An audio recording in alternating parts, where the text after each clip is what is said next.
उत्तर प्रदेश में लोकसभा चुनाव के 5वें चरण की वोटिंग हो चुकी है। ऐसे में छठे चरण से पहले एनडीए और इंडिया गठबंधन दोनों ही अपनी अपनी जीत के दावे किए जा रहे हैं। इस बीच समाजवादी पार्टी के अध्यक्ष अखिलेश यादव के चचेरे भाई और आजमगढ़ सीट से सपा प्रत्याशी धर्मेंद्र यादव ने बड़ा दावा किया है। उन्होंने इंडिया गठबंधन की जीत का दावा करते हुए कहा कि हम उत्तर प्रदेश की 79 सीट जीत चुके हैं। हो सकता है कि 7वां चरण आते आते 80 भी जीत लें।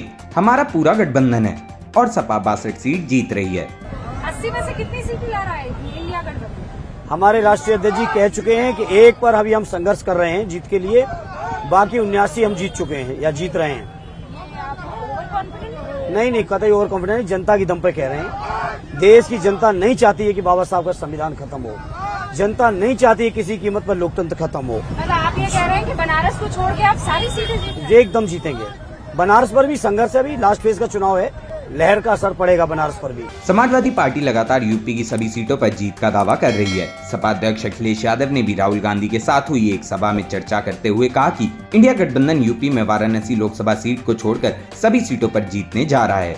सपा अध्यक्ष बीजेपी के 400 पार के नारे पर भी तंज कसते हुए कहते हैं कि बीजेपी ये कह रही है कि 400 पार सीटें आएंगी, यानी भाजपा सिर्फ 143 सीटें जीत रही है।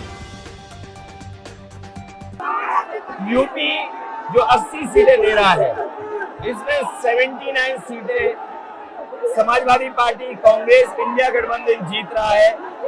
एक जो क्यूटो है उसमें हम और आप लड़ाई में हैं।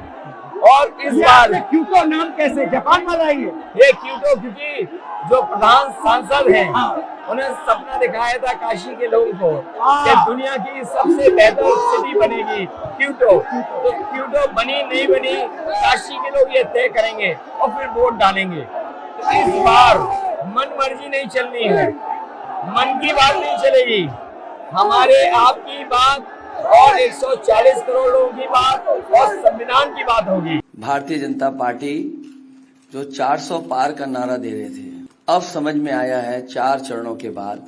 वो बात तो ठीक है कि आरक्षण पे सबसे पहले हमला करेंगे, लेकिन 400 पार नारा इसीलिए दे रहे हैं कि 543 में 400 के बाद वो सीटें देख रहे हैं, तो वो केवल 143 बन रही हैं। तो वो स्वयं स्वीकार कर रहे हैं कि 143 से ज्यादा वो सीटें जीतने वाले नहीं है, क्योंकि 400 पार सीटें 143 ही बनती हैं।